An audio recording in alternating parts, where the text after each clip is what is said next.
Oke, kita awali kuliah kita hari ini ya. Kita harusnya sudah ganti bab ini. Kita sambil lihat teman-temannya. Ya, ini masih ada yang belum gabung, nggak apa nanti biar nyusul aja. Kita awali kuliah kita hari ini. Assalamualaikum warahmatullahi wabarakatuh. Waalaikumsalam warahmatullahi wabarakatuh. Oke, kita ketemu lagi di mata kuliah Statkom. Sebenarnya yang paling inti itu di capture 1 kemarin ya. Jadi kita kan kemarin sudah menyelesaikan di capture 1 sampai korelasi. Itu nanti Anda jangan dibuang. Itu ilmunya Anda pakai terus ya. Jadi di statistik ini sangat penting, terutama nanti Anda menambah tajam di hasil pelaporan, misalnya untuk skripsi atau tugas akhir atau PKL atau PKM ya, dan lain-lain. Kemarin kan sangat penting sekali itu untuk bisa sampai ke korelasi, kan Anda harus mulai rata-rata ya, varian, standar deviasi dan seterusnya. Mulai Anda memanfaatkan library sampai bikin sendiri library atau functionnya kan sudah bisa ya. Itu ilmu-ilmu itu jangan dibuang, nanti Anda pakai terus, terutama nanti membantu membuat analisis Anda lebih menarik dan lebih tajam, dan bisa menjawab kalau ditanya, misalnya nanti Anda riset eksperimen tentang suhu dan kelembapan gitu, kemudian Anda ditanya apa ada hubungannya suhu dan kelembapan Anda tidak hanya bisa menjawab dengan bisa atau tidak ada hubungan, atau ada tapi tidak ada buktinya.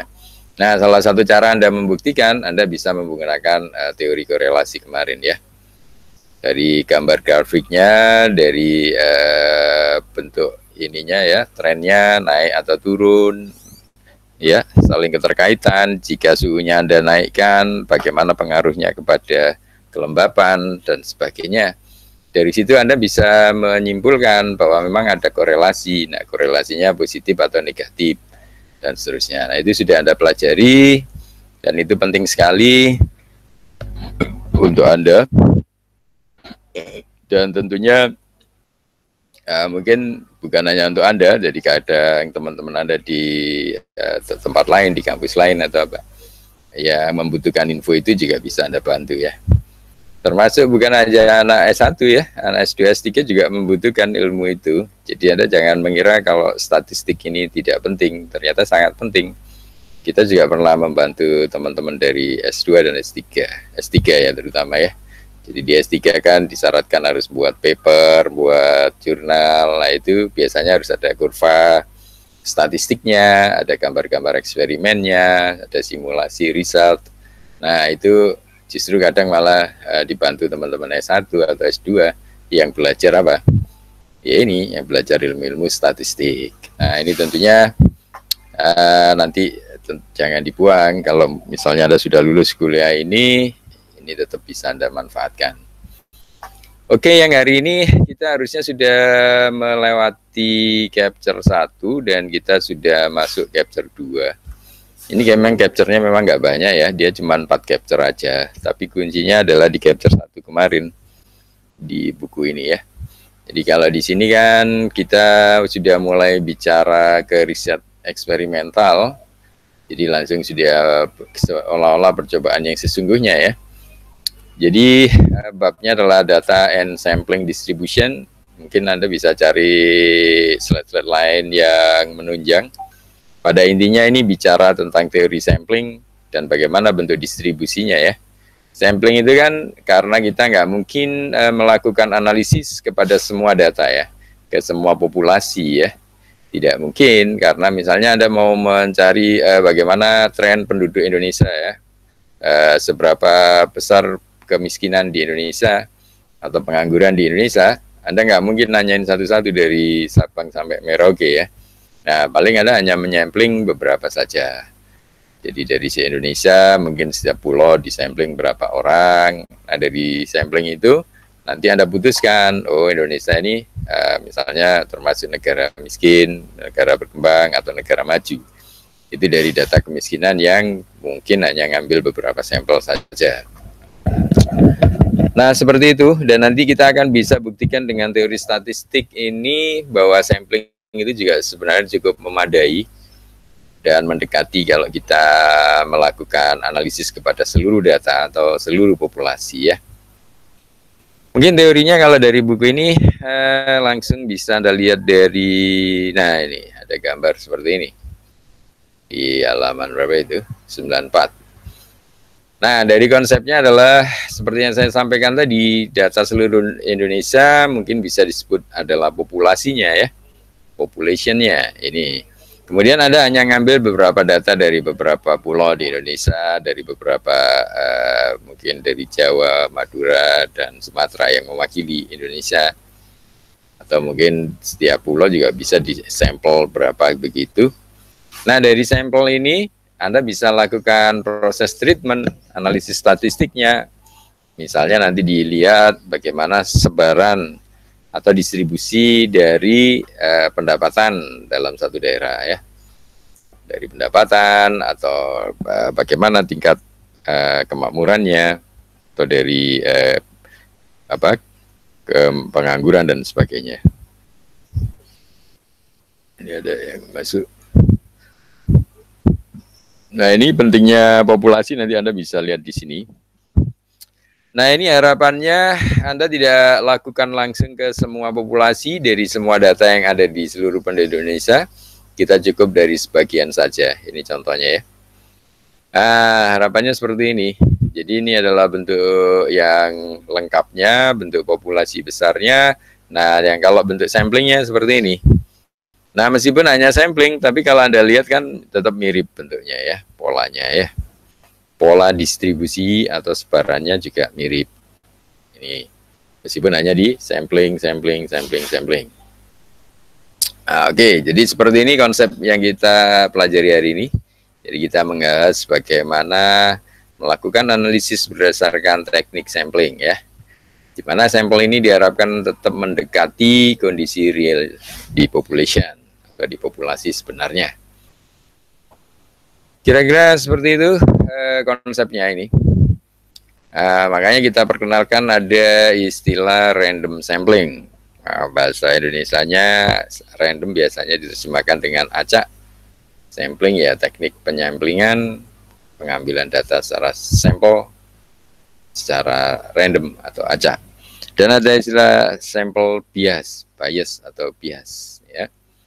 Jadi bias ini memang disengaja. Jadi kalau random kan kita tidak bisa seolah-olah di bentuk ininya nggak jelas. Kalau bias ini mirip random tapi lebih disengaja. Di sini ada istilah-istilahnya. Sampel adalah subset dari large dataset dari data yang besar. Sampel hanya bagian dari ya. Ini istilah-istilahnya yang perlu dipahami ya. Ini istilah-istilah yang penting dipahami. Jadi sampel itu adalah subset atau bagian, anggota bagian dari large dataset, dari data set atau himpunan data yang besar ya. Jadi sampling ini kan bagian dari populasi tadi ya. Nah, ini jadi dari data yang besar itu adalah sampel. Nah, kemudian populasinya sendiri, ya ini the larger data setnya ini. Jadi data yang besarnya ini disebut populasi ya. Seperti tadi, kalau populasi negara Indonesia berarti ya ini adalah yang dibicarakan adalah penduduk Indonesia. Nah, sampel ini hanya ngambil dari beberapa penduduk dari beberapa pulau saja di sampel. Kemudian ada istilah lain. Selain sampel dan population,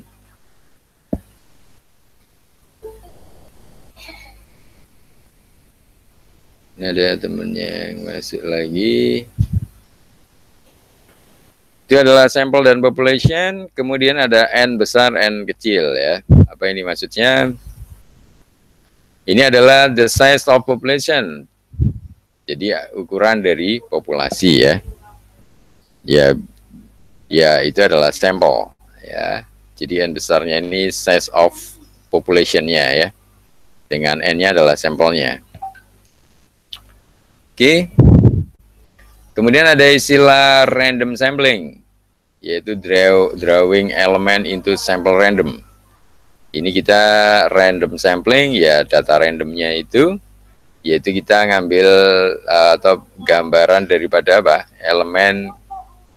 Penggambaran elemen ke dalam sampel secara apa? Random, secara acak. Ya, ini gambarkan elemen ke dalam sampel secara acak, random sampling. Kemudian ada istilah stratified sampling.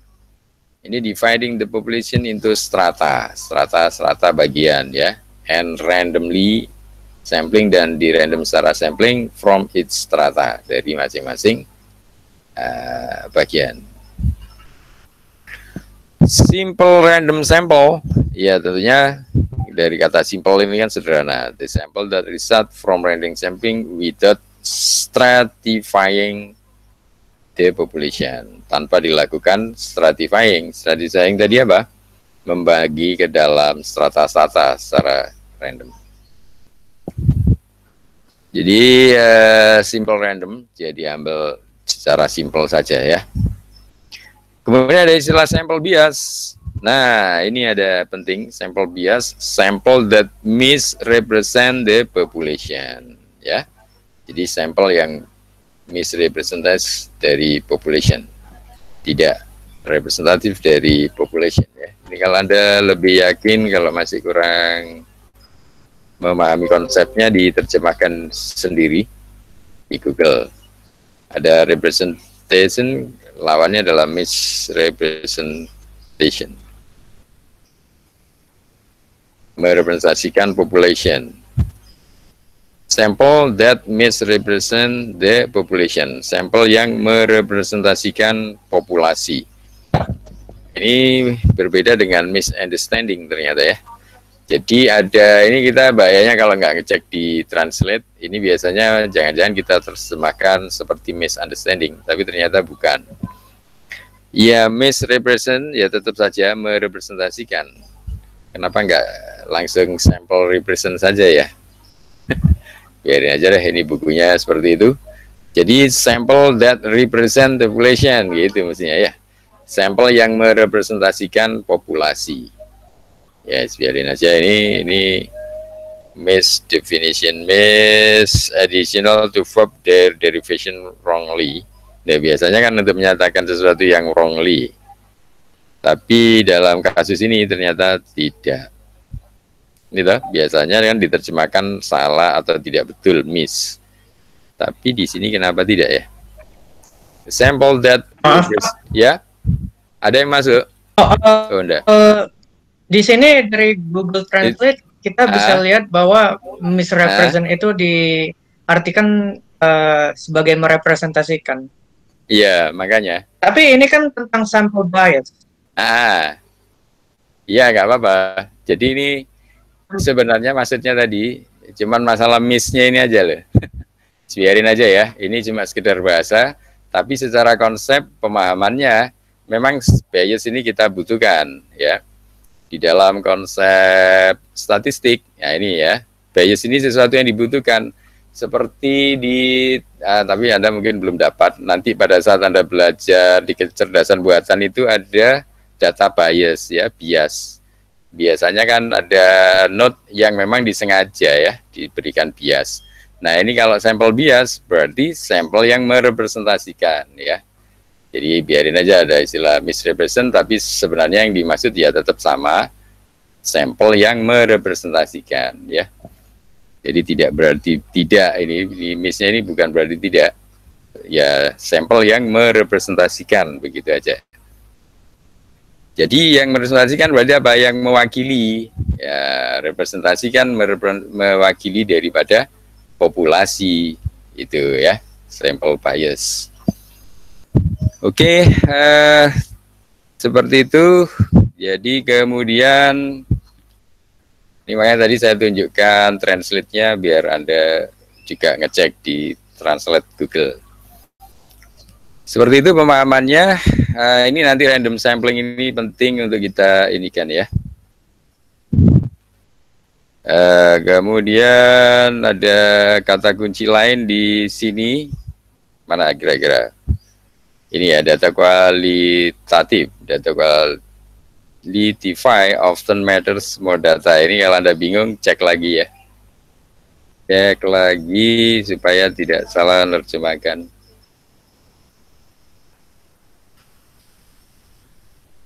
Nah, ini agak panjang. Ada sambil cek juga di laptop Anda. Data kualitatif atau kualitas, oh ini qualitify ya, data qualitify. Kualitas data seringkali lebih penting daripada kuantitas data. Data quantity. Saat membuat perkiraan atau model berdasarkan sampel. Nah ini kualitasnya ini jadi penting. Kualitas data dalam ilmu data meliputi apa? Kelengkapan, konsistensi format, kebersihan datanya, dan keakurasinya ya. Keakuratan titik data individu. Statistik menambahkan pengertian keterwakilan. Statistics add the notion of representativeness. Ya, benar.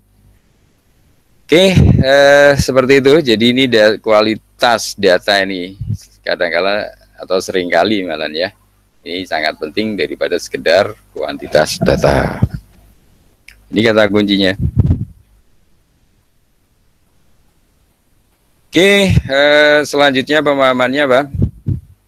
Ini selanjutnya mungkin bisa langsung ngecek ke ini, ke codingnya saja. Sebentar, ini ada yang masuk lagi ya. Mana? Ini.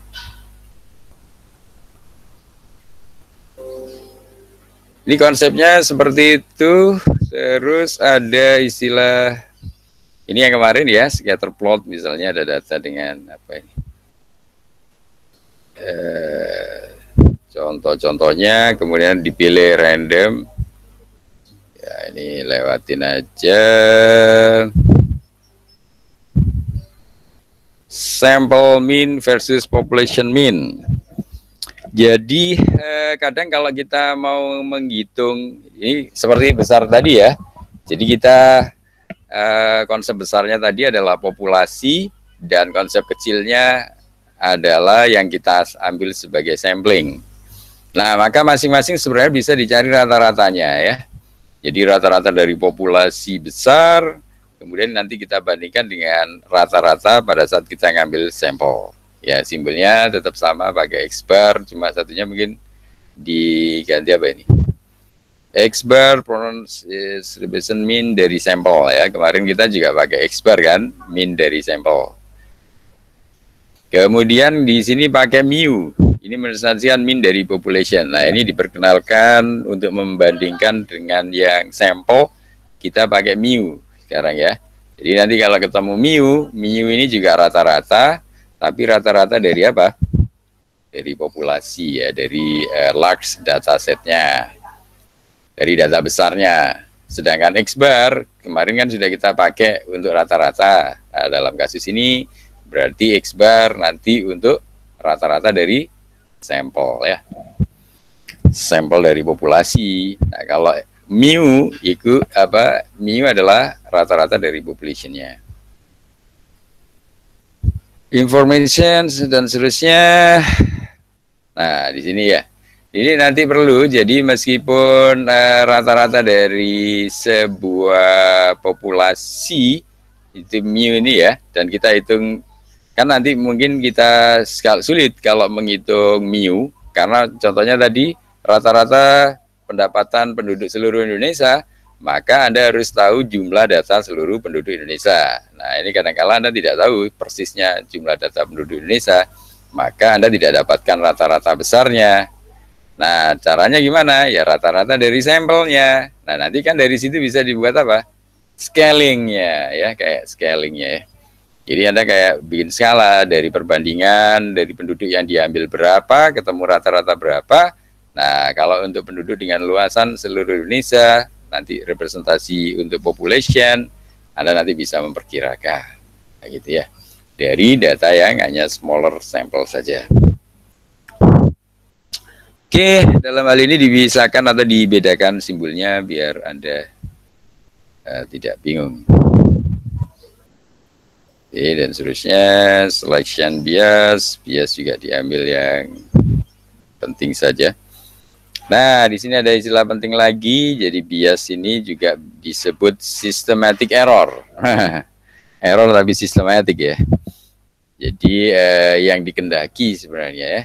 Jadi karena kita nanti rule dari bias itu kalau jelas atau sistematik nanti lebih berguna dalam analisis ya. Ada istilah lagi data snooping, extensive hunting through data insects something interesting. Jadi snoop, kita snooping yang penting-penting ya, yang kita anggap menarik. Jadi dicari data lebih lanjut dari data yang menarik. Fast search effect, bias atau apa?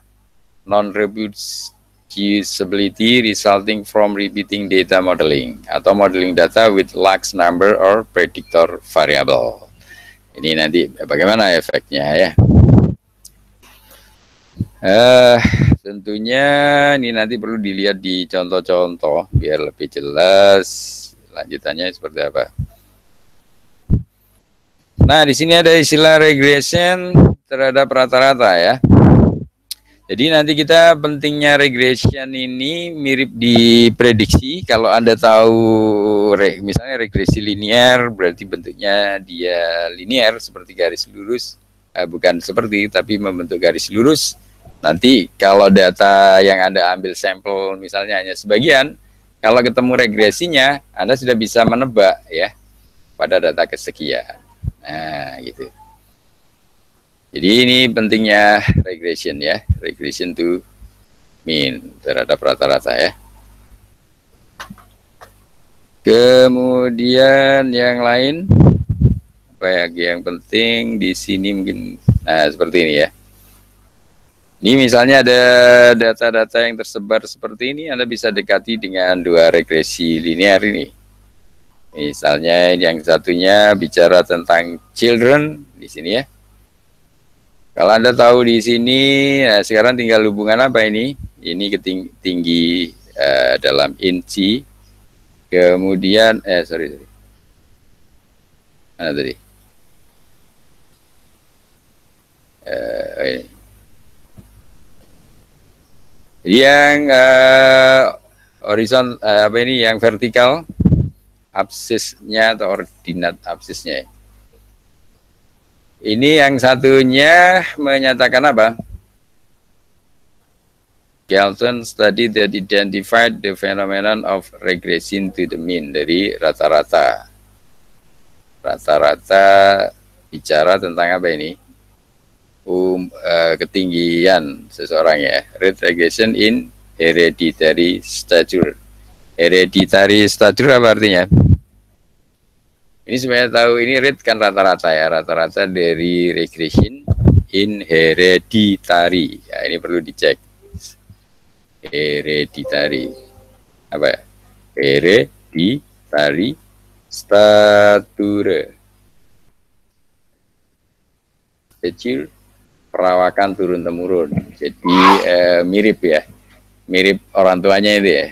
Perawakan yang turun-temurun dari kemiripan dari orang tua itu bisa dilihat bentuknya dari ketinggian orangnya. Jadi kalau ini mid parents, ini apa? Orang tuanya, ini anaknya, ya kan? Semakin apa ini? Tinggi. Gimana Anda menganalisa ini? When mid parents, ya, sebentar ya.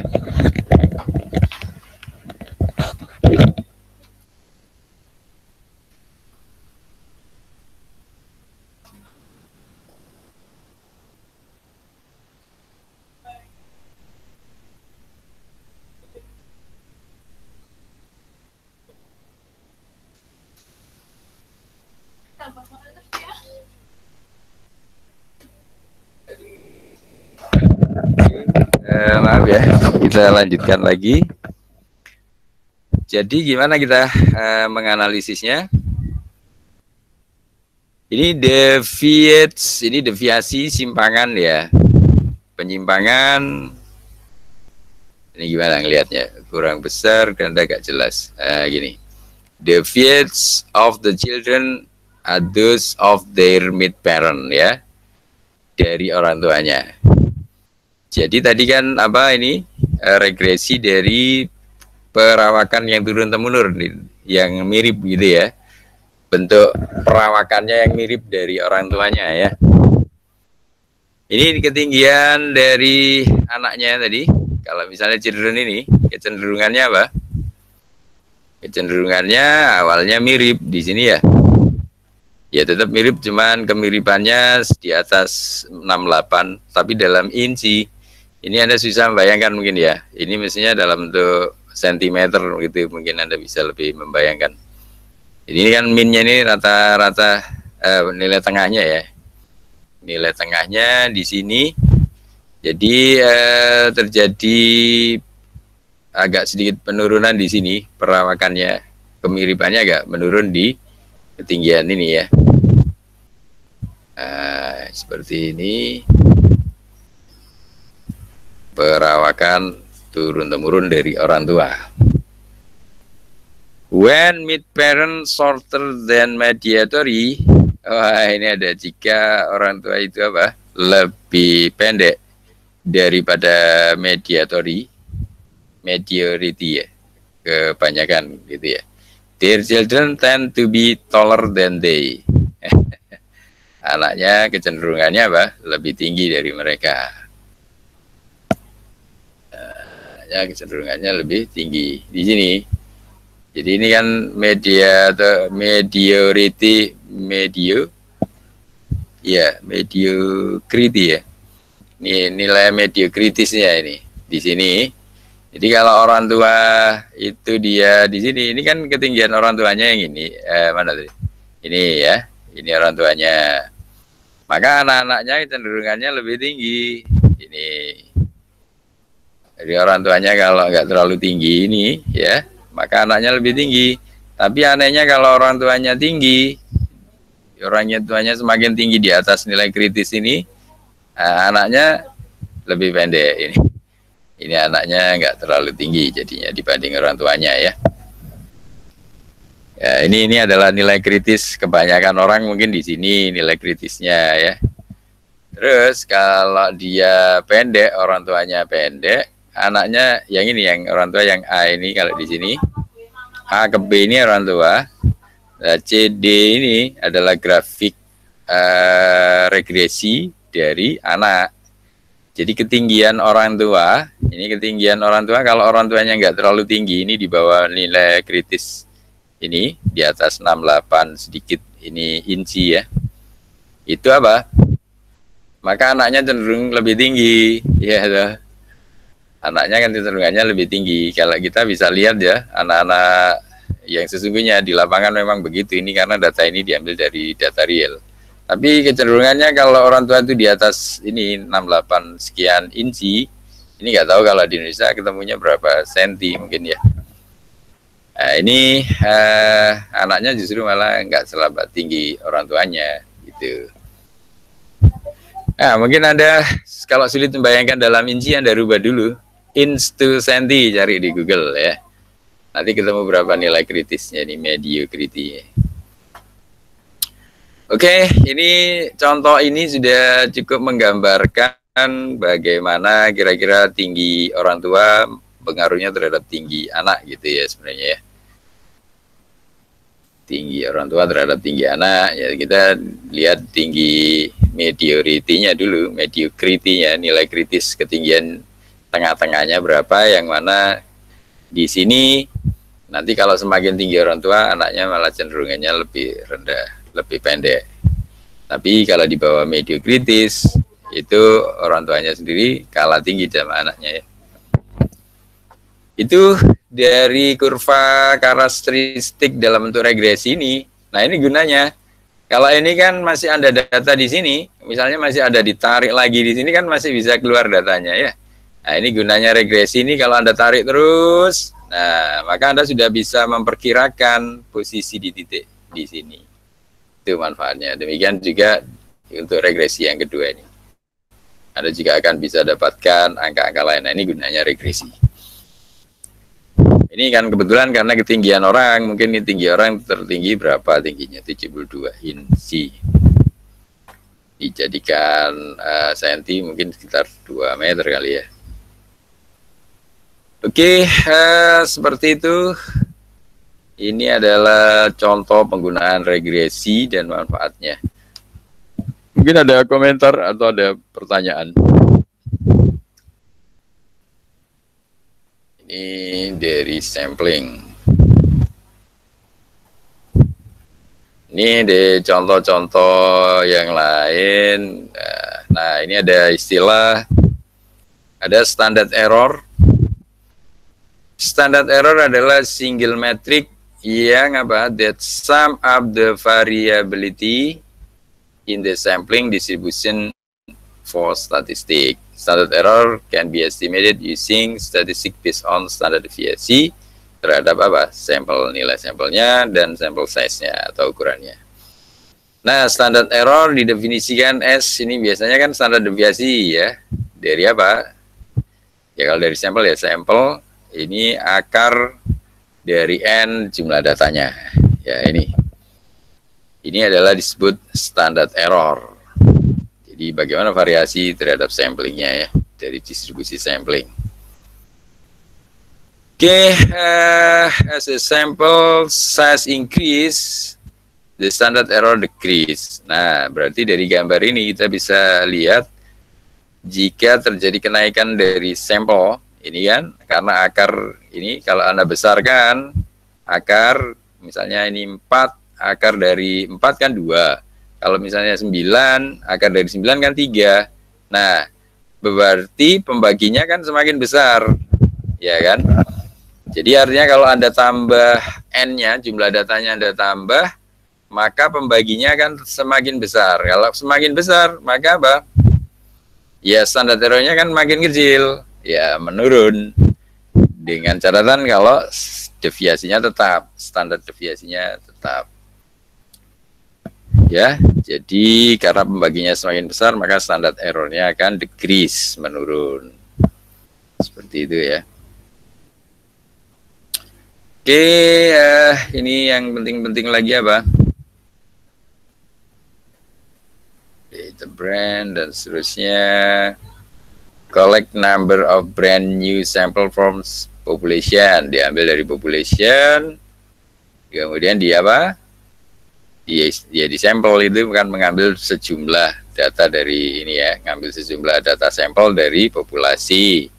For each sample calculate this statistiknya, contohnya rata-rata ya, dihitung rata-ratanya dari sampelnya. Kemudian seperti biasa kita hitung standar deviasinya. Kalau standar deviasi ketemu, nah Anda sekarang sudah ketemu apa? Standar errornya ya. Nah, dari sini saya kira Anda sudah bisa mempraktekkan ya. Diambil sampel dari populasi, dari sampel dihitung standar dihitung nilai rata-ratanya, kemudian dari rata-rata bisa dihitung standar deviasinya. Kalau standar deviasinya ketemu, Anda bisa ngitung standar errornya. Kenapa? Ya karena standar error adalah standar deviasi dibagi akar dari jumlah data. Oke, ada pertanyaan mungkin? Ini konsepnya. Kalau tidak ada, kita lanjutkan ke konsep bootstrap. Jadi ini bootstrap di statistik berbeda dengan bootstrap di bahasa pemrograman web. Anda mungkin belajar bootstrap yang lain ya. Biasanya digunakan untuk ini, mempercantik tampilan di website menggunakan bootstrap. Jadi kumpulan JavaScript yang siap pakai. Sekarang kita bootstrap di statistik seperti apa? Ini kita disuruh membaca bootstrap. Nah, sini.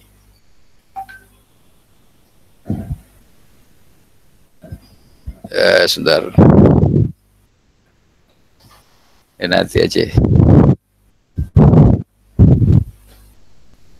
Terus masih ngajar. Nanti ya. So.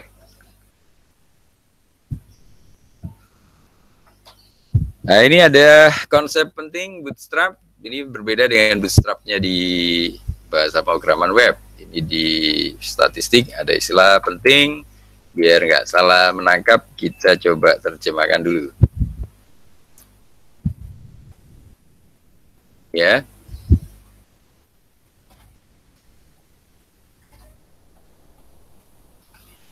One easy and effective way to estimate, ya. Jadi satu cara yang mudah dan efektif untuk memperkirakan, ya, dari distribusi sampling dari suatu statistik atau parameter model or model parameter, yaitu apa? Draw additional sample, ditambahkan sampelnya, ya kan? Dengan menarik sampel tambahan, ya kan? With replacement, beberapa diganti, ya. Kemudian apa? From the sample itself, dari sampel itu sendiri, apa? Recalculate the statistiknya, ya, dihitung ulang. Adalah dengan penggantian dan seterusnya dari sampel itu sendiri dan menghitung ulang statistiknya atau model untuk setiap sampel ulangan tadi. With replacement from the sample itself and recalculate the statistic or model for its resample-nya, ya. This procedure disebut bootstrap dan tidak selalu melibatkan asumsi apapun tentang data atau statistik sampel yang didistribusikan secara normal. Prosedur bootstrap tadi berarti dengan cara menambahkan ini, ya, draw additional sample. Ya, bootstrap ini adalah cara yang efektif dan mudah, ya, mudah dan efektif untuk mengestimasi distribusi sampling, sebaran dari sampling secara statistik dengan cara apa? Ini menambahkan sampel with replacement dengan penggantian from the sample itself and recalculate the statistic or model for its sample dengan dihitung kembali, ya. Otomatis setelah ditambahkan datanya tadi, data tambahan dengan cara mereplace dengan mengganti beberapa, maksudnya bukan mengganti data yang jelek, ya, sebenarnya itu ditambahkan dengan data-data yang sama, cuman direplikasi sebenarnya. Kenapa dia istilahnya replacement, ya? Harusnya replication, menambahkan. Jadi datanya ditambah, ya mungkin maksudnya jumlahnya jadi berubah, ya memang berubah. Dari situ dilakukan apa? Ya, teknik analisis statistiknya, ya, dihitung ulang. Setelah itu baru ketemu bagaimana bentuk distribusinya atau sebarannya, ya. Oke, prosedur ini disebut bootstrap, tidak necessarily involve, tidak selalu melibatkan asumsi apapun tentang data atau statistik sampel yang distribusikan secara normal. Terdistribusi normal itu berarti apa? Merata sebarannya, ya. Terdistribusikan secara normal. Oke, ini pentingnya bootstrap. Nanti bisa dilihat efek yang lain dari lanjutan ceritanya ini. Dia tadi menambahkan, ya, ditambahkan data additional sample with replacement. Bootstrap sample itu apa? Ini berarti ada istilah. Kalau tadi ada tekniknya disebut teknik bootstrap, nah data yang digunakan untuk mensampel disebut bootstrap sample, ya. Sample taken with replacement from observed dataset, dari dataset yang diobservasi itu sebagian ada dilakukan replacement, ya. Jadi sampel diambil, ya. Bootstrap sample berarti sampel yang diambil dari, ya, replacement from observed data tadi. Jadi data yang aslinya ini sudah ditambah. Nah, setelah ditambah kan tadi tekniknya disebut bootstrap. Nah, kalau kita ngambil sampel dari situ namanya, ya, sampel bootstrap, ya kan. Nah, habis itu ada istilah juga berarti resampling. The process is taking repeated samples, ya. Jadi sampel, pengambilan sampel yang diulang dari observed data. Data yang diobservasi termasuk apa? Ya, bootstrapnya, setelah di bootstrap dan hasil permutasinya, ya, shufflingnya, ya, shuffling permutation. Jadi setelah ditambahkan dan sebelum ditambahkan dan sesudah ditambahkan. Kemudian masing-masing dilakukan sampling, resampling. Nah, konsepnya seperti ini kira-kira. Ini original sampelnya, jadi misalnya kita dari populasi itu ngambil jumlah datanya seperti ini. Misalnya 7, ada 2 7-nya ya. 3-nya ada 1, 1-nya 1, 2-nya ada 1, 2, 3, 6-nya cuma 1. Nah, dengan konsep bootstrap itu berarti Anda melakukan replicate. Nah, ini sample replicate. Jadi sebenarnya replacement tadi itu lebih cocoknya adalah replicate, menambah ya. Jadi yang 7 ini sekarang, yang tadinya 2 sekarang jadi banyak nih. 1, 2, 3, 4. Ya kan? Kemudian 2-nya, 2, 2, 2 sekarang menjadi 2, 2, 2, 2. Dua-duanya lebih banyak. Demikian juga 3, 6, dan 1. Nah, ini dengan ditambahkan itu direplikasi beberapa sampel datanya. Nah, dari sini nanti bisa dilakukan analisis pada bootstrapnya, juga pada original sampelnya. Ini ya, konsep bootstrap seperti itu. Nah, ini ada step by stepnya bagaimana. Draw sample, dihitung sample value, di-record, di-replace, repeat and time, record mean, dihitung apa, nilai rata-ratanya dari sample n, data, diulang sampai 3 kali dan seterusnya.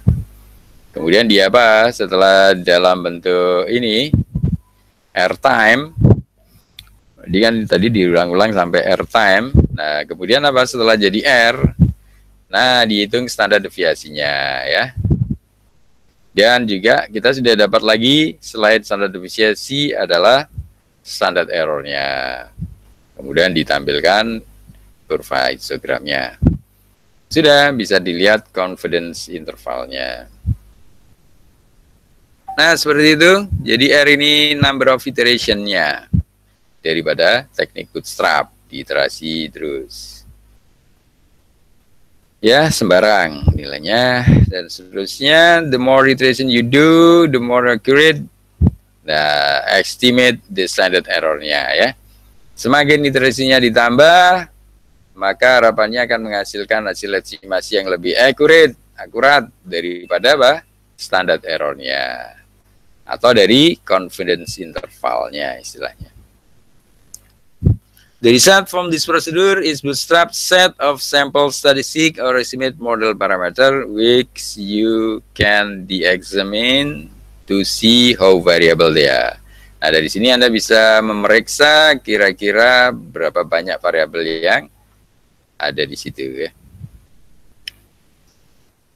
Dan seterusnya, jadi ini ada beberapa perintah. R packet boot combines this step in one function.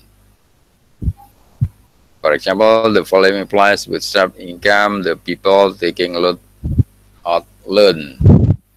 Library-nya boot, dan seterusnya ini nanti dilihat di codingnya aja. Oke, nah ini contoh-contohnya.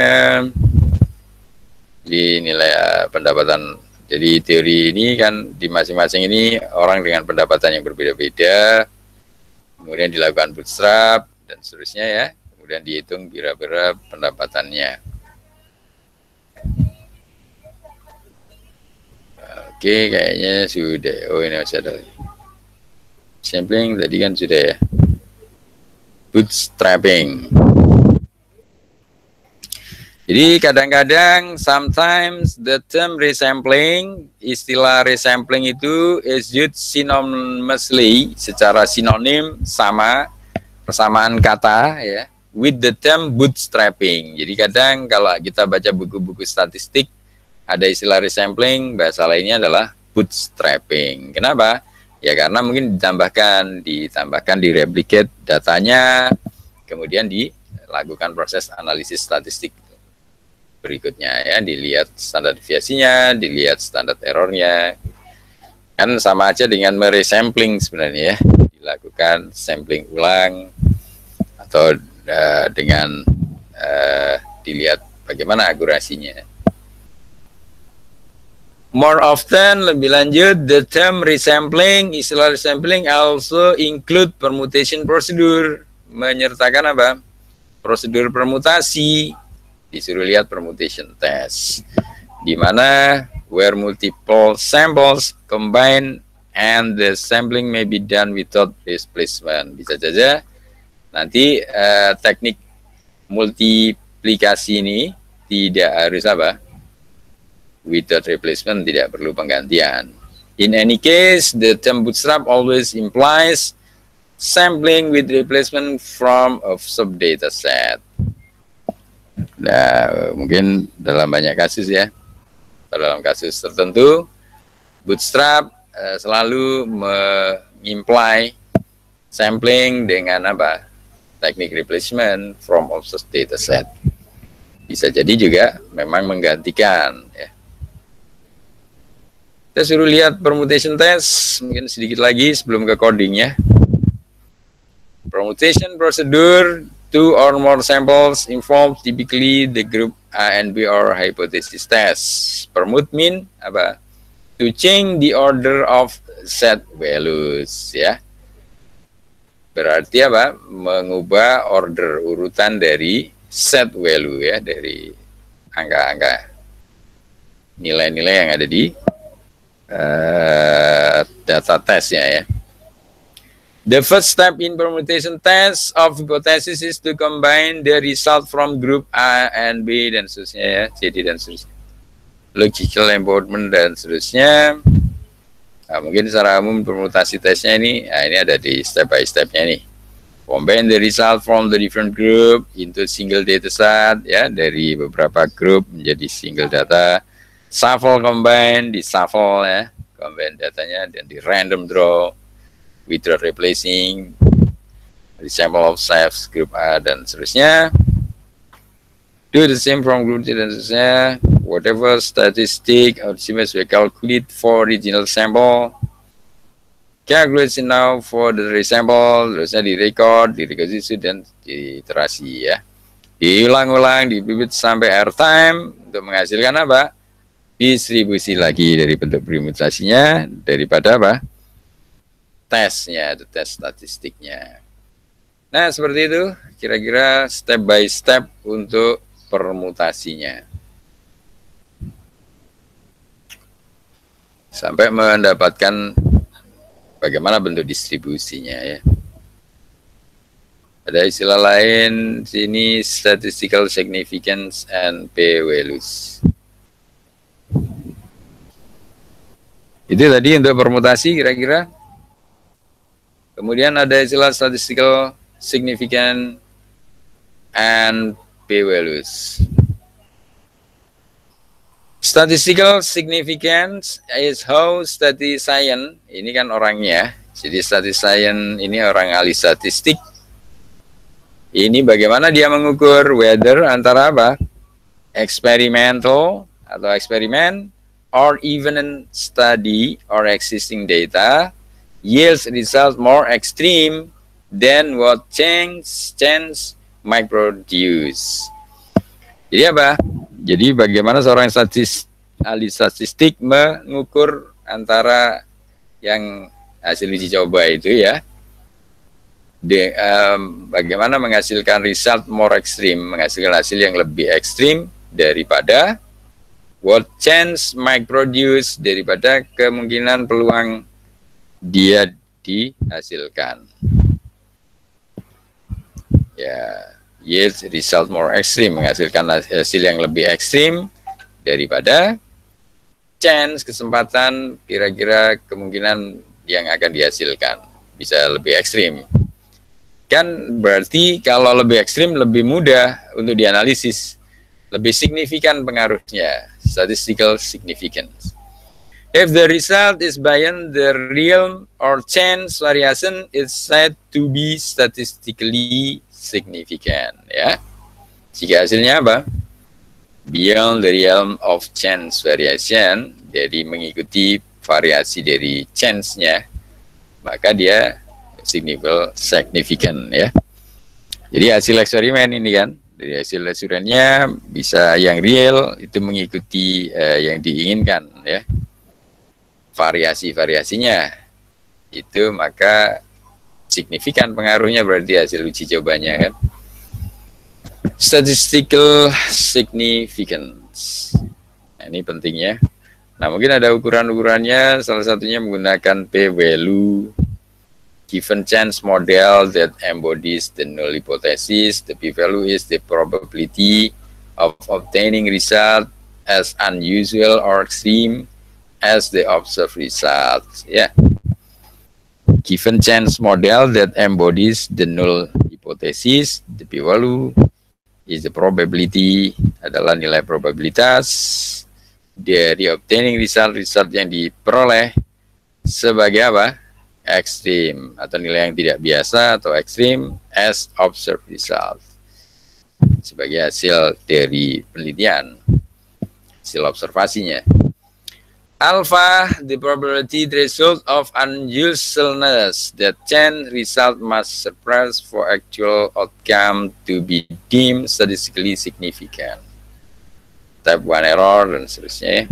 Ini nanti ya, saya nggak tahu dipakai apa enggak, tapi ini ada beberapa istilah-istilah ya mungkin perlu di ini. Web test saw earlier. Ini contohnya. Table for e-commerce experiment result. Outcome setelah dikonversi, tanpa konversi. Price A sekian, price B sekian, terjadi peningkatan. No conversion, tinggi ya harganya. Experiment result. Price A, harga A, convert almost 5% better than price B.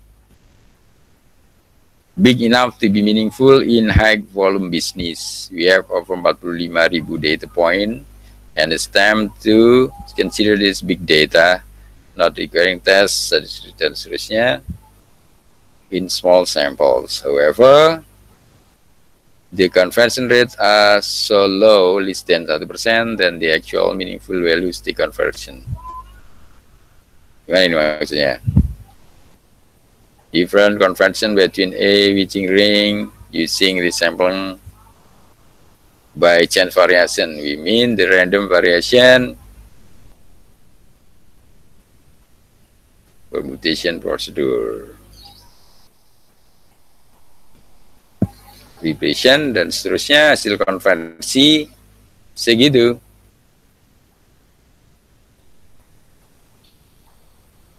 Using the function fun-define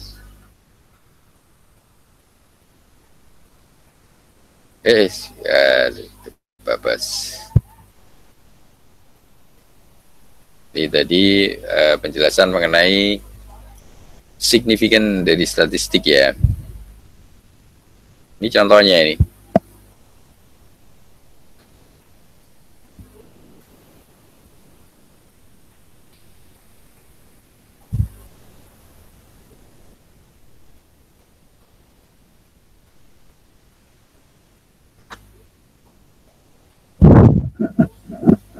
5% better than price B. Ini karena di sini 200, di sini 182 saja.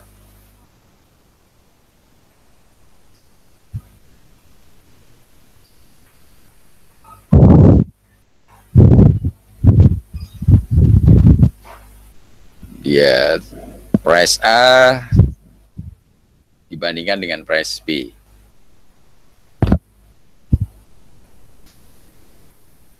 Dan seterusnya.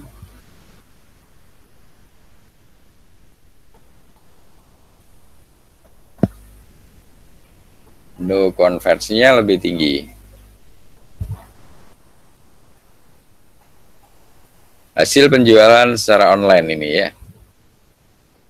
Cuma ini yang dimaksud konversi terhadap apa? No conversion yang malah lebih bagus.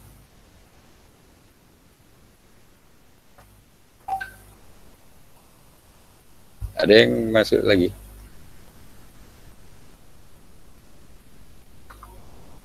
Oh enggak, saya kira ada. Oke, kira-kira seperti itu. Tapi pengaruhnya sejauh mana? Nah itu ya. Ini kalau agak susah ini harus dibaca dulu semuanya sebenarnya ya. Tapi intinya adalah nanti bagaimana, mungkin sebelum ke sini, ini kan sudah terlalu jauh. Sebelum seberapa signifikan, kita coba dulu di eksperimennya untuk mendapatkan bootstrap, mungkin sampai bootstrap tadi. Mana bootstrap? Tadi lah ya, yang sudah kita jelaskan. Kemudian masing-masing sampai kita cek seberapa jauh terhadap perubahan standar deviasi dan standar errornya. Ini tadi sudah kejauhan ini misalnya. Oke, kita cek di codingnya saja. Kita sampai paling tidak ke standar error. Mana tadi? Udah kejauhan. Oh, ini makanya ini sudah capture 3 ini. Ini kita kejauhan, kita jangan ke sini. Jadi tidak, tadi kita akan menggunakan kata pointer-pointer tadi. Jadi sebenarnya kita sampai bab 2 sini saja. Kita selesaikan. Yang ini belum waktunya ini. Jadi significant testing yang tadi, itu karena kita ngeklik yang saling berhubungan tadi. Jadi sebenarnya tidak harus ke situ. Kita sampai di bootstrap aja dulu. Mana tadi ya? Kita belum ke significant testing. Ini yang regresi dan distribusi normal. Bootstrap. Ini ya. Nah, kita sebenarnya sampai bootstrap, cuman karena tadi ada saling berhubungan, suruh klik-klik, akhirnya malah kelewatan babnya. Tapi intinya ada teknik bootstrap dan kita cek bagaimana pengaruhnya terhadap standar error dan deviasinya ya, deviasi dan standar errornya. Kita cukuplah sampai di sini saja. Tapi bagaimana dengan sebelum dan sesudah di bootstrap? Seperti itu. Jadi ini tadi gara-garanya sampai bab 3 itu gara-gara kita klik-klik term-term yang berhubungan ya, istilah-istilah yang berkaitan. Kita langsung ke codingnya. Anda buka di Capture 2 ya, di Capture 2. Di Capture 2 itu tentang yang kita bahas tadi, yaitu distribusi dari data sampling ya. Nah, di sini kita sementara memanfaatkan yang ada saja. Jadi library-library-nya tetap pakai yang standar. Jadi kita belum mencoba menggunakan function sendiri. Ini karena agak lebih sulit kalau bikin function sendiri. Tapi kita memanfaatkan yang sudah ada dulu aja untuk memahami konsepnya ya. Ya ini seperti biasa, ini nanti kita butuh library pandas untuk bekerja dengan file-file Excel. Kita pakai library NumPy, SciPy, NumPy ini numerical Python, ini science Python, stats yang kita ambil untuk program di sini untuk statistik ya. Banyak library siap pakai di stats ini, termasuk standar deviasi dan lain-lain ya. Kemudian termasuk binomial ini kita ambil dari statsnya SciPy. Kemudian Seaborn ini kita biasanya bekerja dengan kurva dan sebagainya ya. Kemudian PyLab ini coba kita install. Ini silakan di run, kalau ada yang error berarti Anda ada belum lengkap. Termasuk untuk ngeplot seperti biasa kita ambil pyplot dari modul matplotlib. Kita sederhanakan manggilnya pakai PLT. Nah ini kita run dulu library-nya. Kalau Anda ada yang error di sini, itu Anda install dulu seperti biasanya. Misalnya cara install library kan kalau tidak lewat Conda, lewat pip. Misalnya PyLab-nya ini belum ada, nanti no module PyLab ya, not found. Errornya ya. Itu Anda install dulu di command prompt pakai pip spasi install spasi PyLab. Nah ini. Ini berarti kalau sudah tidak ada error, ini berarti bintangnya ini sudah jadi angka lagi, ini tidak ada error. Kita bisa lanjutkan. Nah, ini kita ambil datanya, ngambil data loans income ini untuk pendapatan data ini. Kita running aja. Ya, ini tidak ada error, jadi loan income-nya sudah bisa dipanggil. Termasuk kita ngambil dua data di sini, yang satunya yang SP500. Ini tadi di babnya sudah kita bahas, ada capture dan sebagainya nih, dan seterusnya ini, bootstrap tadi yang penting. Ini tadi sudah teorinya ya. Selection bias, kita ngambil bias yang kita butuhkan. Nah, di sini kita mulai analisisnya. Kita ngambil sampel itu dengan cara seperti ini. Kita tadi kan datanya adalah loans income.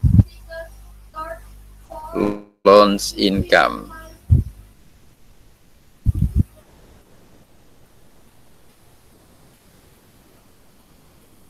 Ini ya. Jadi kita tadi kan kasih nama variabel loans income untuk ngambil data income. Kemudian dari situ kita bisa jadikan sampel. Nah, kita mengambil sampel dari populasi. Populasinya adalah loans income. Nah, kita tinggal dot sampel begini ya. Kita ambil sampel dari loans income, kita ketikkan dot sampel. Dari berapa datanya, misalnya kita ambil 1000 saja. Dari data semuanya itu diambil 1000. Kemudian dihitung masing-masing rata-ratanya. Itu dengan cara yang seperti biasa, kita hitung rata-rata pakai min. Ini ya. Sampel min 5 itu ngambil dari, ya ini ada istilah rolling di sampel. 5 dihitung rata-ratanya. Satunya ngambil pakai apa ini? Drop. Nah, ini. Ada istilah rolling. Ini di sini ada nggak istilah rolling tadi apa?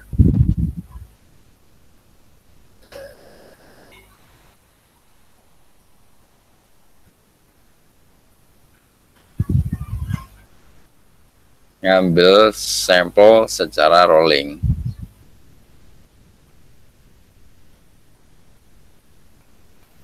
Jadi kita lanjut dulu aja. Nanti kita cek memahami ini seperti apa ya. Dari sampel ini, yang diambil dari sampel. Nah, kemudian ini dari sampel 5 ini masih kita drop dulu beberapa. Drop. Nah, ini. Nanti kita bisa cek type masing-masing ya, ditampilin hasil datanya. Setelah di rata-rata. Nah, sekarang kemudian diambil 20 data. Ya, ini tadi diambil 1000 sampel, dihitung di sini rata-rata dari 5 saja. Kemudian di sini diambil dari 20 jumlahnya. Ini diambil jadi 30.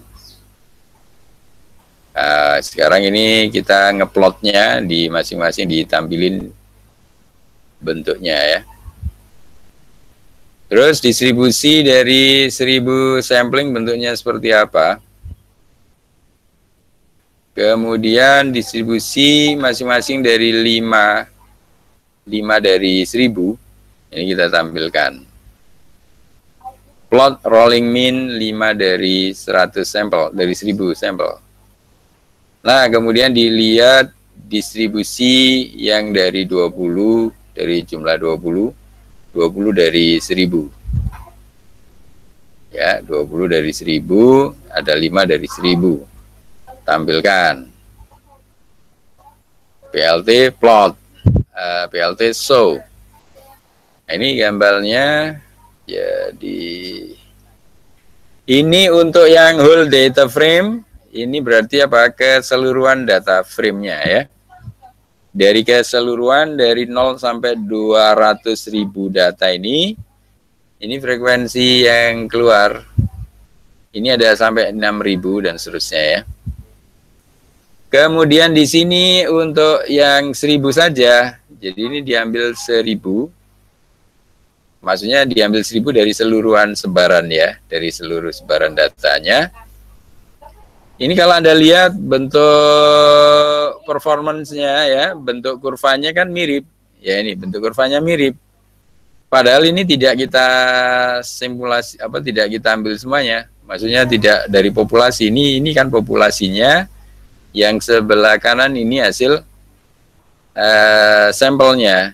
Ini hasil sampling, bentuknya kan mirip. Nah, seperti ini, mirip ya. Ya memang nggak persis banget, tapi kan polanya sama. Ini padahal dari sampel saja. Nah, kemudian, nah ini kalau di plot 5, yang di rolling 5 dari 1000. Nah, 5 dari 1000. Ini bentuknya begini.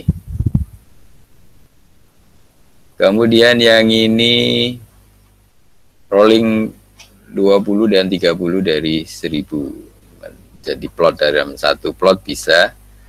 Yang satu yang 20, satu yang ini yang biru ini yang rata-rata 20, yang ini yang 30. Ya kan? Bentuknya tetap mirip polanya. Kemudian, nah ini sekarang yang dilakukan teknik bootstrap. Ini sudah di-run belum ya? Ini tadi di-run dulu nih, semoga tidak error.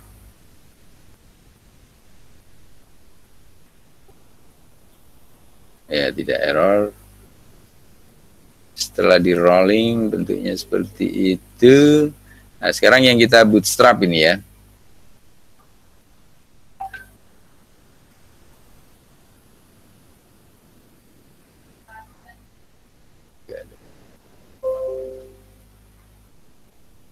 Ini kita coba run.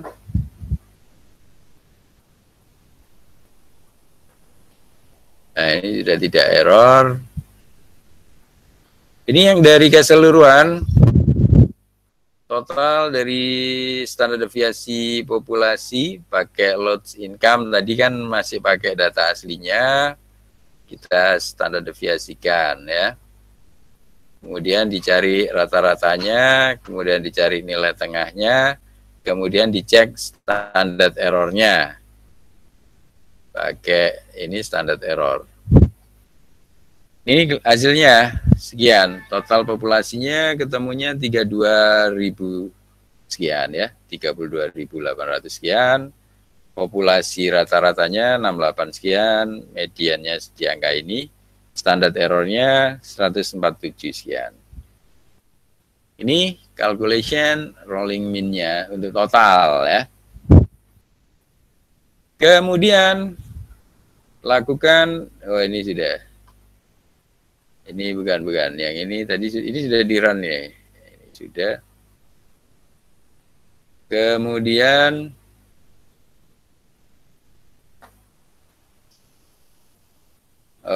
yang di sini maksudnya yang di sampling. Ini tadi yang population. Kalau yang di sampling harusnya di sini yang dari 1000 ya. Oh ini yang di sini. Nah ini dilakukan bootstrapping 1000 ya, di 1000 di replace true. Jadi tadi yang teknik bootstrap dilakukan dengan cara menambah 1000 ukurannya, 1000 data dengan replace true ya. Kemudian dicoba lagi di bootstrap 10.000, di bootstrap 20.000. Ya kan? Oh, ini sebenarnya belum, yang ini belum ini. Tadi ini kita langsung ke bootstrap dulu. Ini nggak usah. Ini biar nggak membingungkan, dihapus dulu. Ini kan population, ini population step, terus yang ini yang dilakukan bootstrapping. Dilakukan bootstrapping masing-masing dengan menambah 1000, 10.000, dan 20.000. Nah, di sini baru dilakukan, dicari standar deviasi setelah di bootstrap. Ini tadi sudah run dengan cara ditambahkan random. Jadi teknik bootstrap dengan cara menambahkan random dengan memilih menambahkan berapa? 1000, 10.000 dan 20.000. Ya, masing-masing diberi nama variabel ini. Hasilnya ditampung di situ. Nah, sekarang baru kita hitung setelah di bootstrap. Di bootstrap kita run. Nah, kita akan bertingkat ini cukup banyak. Setelah dilakukan teknik bootstrap, ini hasilnya untuk 1000 sampel. Masing-masing untuk 1000 dan seterusnya. Ini bootstrap terhadap 1000 sampel. Diperoleh hasil standar deviasinya dan seterusnya. Sekian, 32.900. Padahal kita mengharapkan berapa tadi? Mendekati populasi harusnya 328 sekian. Masih tinggi ya dia, 3287. Harusnya 3287, di sini 32907 ya. Kemudian yang lain-lain rata-ratanya dia 68760, mediannya sekian, standar errornya aja langsung ngecek standar errornya aja ya. Di sini standar errornya kan 147, kita masih besar ini ya, 1000, masih di atas 1000 malahnya, harusnya kan mendekati 147. Mendekati ini yang kita inginkan ya. Jadi dengan ditambahkan bootstrap atau dengan cara menambahkan secara random datanya. Jadi setelah di sampling kita lakukan random. Nah, setelah di random ditambah data random, namanya tekniknya bootstrapping. Randomnya ditambah 1000, 10.000, 20.000 ya. Masing-masing dihitung standar deviasi dan lain-lain atau langsung dicari standar errornya. Nah, ini masih besar ya. Ketika ditambah 1000 sampel, bootstrap ke 1000 sampel gitu ya. Bootstrap dengan 1000 sampel. Kemudian diperoleh standar error yang masih tinggi, 1040. Coba dinaikin lagi di bootstrap 10.000. Nah, ini sudah mendekati ya, standar errornya sudah menurun. Ada 328. Kemudian pakai 20.000, di bootstrap 20.000 datanya, pakai acak-acak ditambahkan. Nah, ini semakin mendekati. Standar errornya 231 ya. Kemudian dibesarkan lagi, sudah ya, paling dekat itu ya. Jadi kita tambahkan sampai 100, tadi 100 apa berapa ya? Bootstrap, 20.000 yang terakhir ya. 20.000 ketemunya yang paling mendekati. Ini kan mendekati 147 tadi ya. Terutama standar deviasinya. Standar deviasinya ini, ya ini sudah 3273. Yang ini 328 masih 8. 5 terus padahal yang aslinya yang kita inginkan 32872 ya. 32872 standar errornya, tapi dia sudah semakin dekat, mendekati 147. Nah, ini jadi teknik bootstrapping terbukti tidak jauh ya. Jadi dia data sampel yang kita bootstrap itu tetap mendekati, semakin banyak kita tambahkan nilai random dengan data random tadi, maka dia semakin mendekati bentuk populasinya. Ini terbukti dengan nilai standar deviasinya yang semakin bagus ya. Ini 328 sekian, yang ini malah 327 sekian, dan error standarnya itu sudah semakin mendekati. Nah, seperti itu. Jadi tujuan teknik bootstrap memang adalah kita dari sampel, kita tambahkan data acak ini, data random. Tetapi dengan menambahkan data random supaya distribusinya kita bisa membayangkan ya. Data distribusinya supaya kita bisa lebih membayangkan mendekati populasi sebenarnya.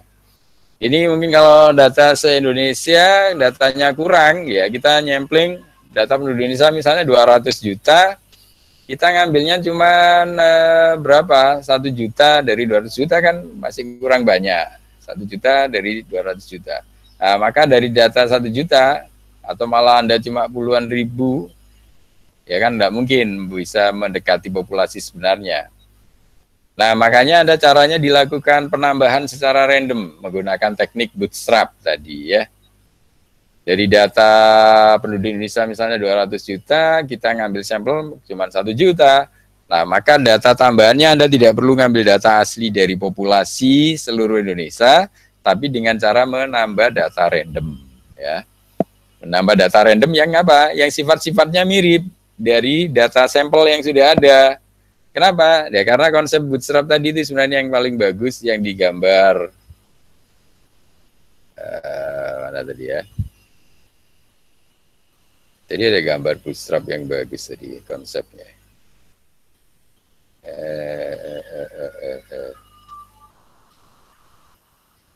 Hilang. Ini population. Jadi ada gambar bootstrap yang ditambahkan 7-nya di sebanyak berapa, yang tadinya cuma sedikit jadi banyak datanya. Kalau kita ngambil data seluruh Indonesia dari 200 juta, nah ini dari data seluruh Indonesia misalnya kita cuma bisa ngambil sekian saja. Nah, maka Anda waktu menambah bilangan acaknya, ya jangan jauh-jauh dari yang sudah ada sifat-sifatnya yang mirip. Ya. Cuman pengalinya ini yang di-replace, ditambah-tambahkan direplikasi sebanyak-banyaknya dengan random yang kita inginkan. Ya. Jadi ini kan meliputi seluruh penduduk Indonesia. Kita mau ngambil cuma bisanya sampel seberapa. Nah, dari sampel yang seberapa itu kita bisa lakukan teknik bootstrap dengan cara ditambahkan data random yang sehingga dengan data random tadi data kita bisa menjadi lebih banyak. Nah, kalau dengan data random kita datanya memiliki yang lebih banyak, harapannya pada saat dilakukan analisis dari data sampel itu lebih mendekati nilai yang seharusnya mendekati nilai populasi sesungguhnya. Di sini Anda dibuktikan dengan cara dilakukan bootstrap dengan sampel yang berbeda dengan 1.000, 10.000 dan 20.000. Maka ternyata yang di bootstrap dengan yang paling banyak datanya itu standar errornya lebih kecil. Ini kan masih 300-an. Begitu ditambah menjadi di 20.000, di bootstrap ke 20.000, maka standar errornya sudah mendekati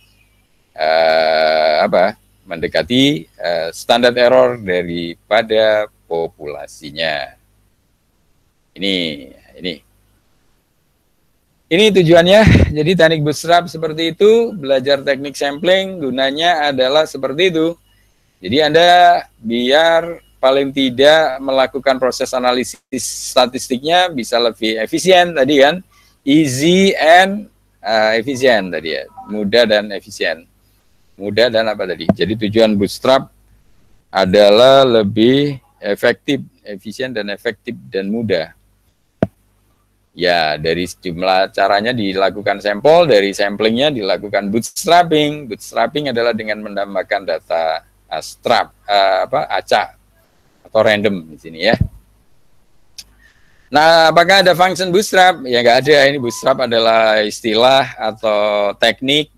Sedangkan secara pemrograman, ini Anda cukup menerapkan menggunakan numerical Python atau NumPy secara random, diambil function random. Kemudian dari sini, dari data load income ini dilakukan berapa size-nya yang diinginkan, 1.000 ya 1.000. Dilakukan replace through. Udah pakai perintah ini, Anda sudah bisa mendapatkan data random yang sudah dilakukan bootstrap. Tinggal menuju berapa? 10.000, 1.000, 10.000, 20.000 ya ukurannya ya. Nah, dari situ baru Anda lakukan seperti biasanya, dilihat standar deviasinya, rata-rata dan standar errornya ya. Mungkin sampai di sini ada pertanyaan? Ini adalah gambar dari apa ini, hasil dari analisis menggunakan teknik bootstrap. Ini lain-lainnya ini mungkin ada penjelasan atau apa sekedar. Yang lain-lain hanya menggambarkan ini. Ini statistiknya kalau perlu ditampilkan. Teori kuantil ini mungkin Ggplot kita belum belajar ini ya. Terus sampai di sini dulu aja. Jadi kita sampai mendapatkan nilai standar deviasi sampai standar error sebelum dan sesudah di bootstrap. Mungkin kita hari ini sampai di sini saja secara konsep dan secara praktek. Anda bisa mencoba sendiri. Nanti Anda jangan gunakan data yang ini, seharusnya Anda gunakan data Anda sendiri. Ini datanya nggak usah terlalu besar juga. Ini kan Anda sudah menggunakan data yang cukup besar karena mengambil dari contoh ini. Anda boleh pakai data Anda sendiri biar lebih real. Ini ya, yang dari sini ini. Nah, ini Anda bisa mengganti di yang sel ini ya. Pakai data Anda sendiri, coba dianalisis, nanti ditampilkan bentuknya. Kemudian yang secara populasi dilakukan standar deviasi sampai standar error, kemudian lakukan teknik bootstrapping, baru dihitung standar deviasi dan standar errornya. Pakai data sendiri ya. Oke, hari ini kita sampai teknik bootstrapping aja, sampai mendapatkan analisisnya. Lain-lainnya dipelajari dulu, yang setelah di sini tadi. Yang penting hari ini adalah Anda sudah menyelesaikan bootstrap. Ini kan setelah ini ada apa ini?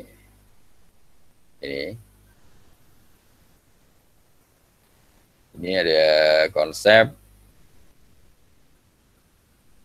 bootstrapping used to improve efficiency of decision trees. Bootstrap also calls random forest. Nah, ini istilah-istilah lain aja. Sampai sini nanti yang berikutnya aja ya. Confidence interval. Termasuk normal distribusi normal.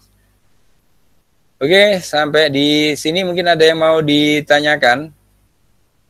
Sampai mendapatkan data standar error setelah dilakukan teknik bootstrap.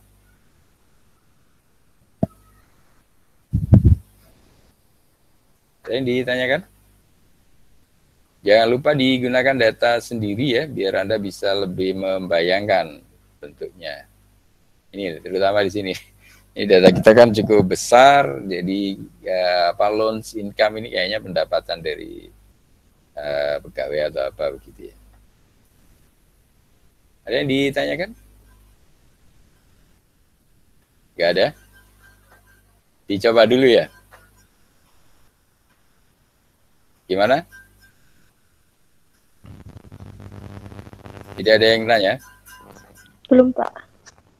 Ya, oke. Baik, jadi selanjutnya saya kira Anda bisa mencoba melakukan eksperimen sendiri. Pada intinya adalah bagaimana melakukan analisis data sampai dapat standar deviasi dan standar error, yaitu pada data yang hasil populasinya yang asli, termasuk data yang setelah Anda lakukan teknik bootstrapping ya. Hari ini semakin banyak Anda lakukan tambahan data di bootstrapping, ternyata hasilnya semakin mendekati daripada hasil aslinya, nilai itu yang hasil di populasinya. Baik, kalau tidak ada pertanyaan, saya kira pertemuan kita cukup sampai di sini dulu, dan mungkin Anda siapkan dulu ya untuk minggu depan yang kelanjutan dari konsep bootstrap tadi ya, untuk melihat analisis selanjutnya. Saya kira demikian, selamat mencoba menggunakan data Anda sendiri untuk dilakukan teknik bootstrapping, kemudian dilakukan analisis sejauh mana pengaruhnya terhadap standar deviasi dan standar errornya. Saya kira demikian, terima kasih atas kehadirannya, insya Allah kita ketemu lagi minggu depan ya. Terima kasih, saya akhiri di sini, kurang lebihnya saya mohon maaf. Assalamualaikum warahmatullahi wabarakatuh. Waalaikumsalam warahmatullahi wabarakatuh.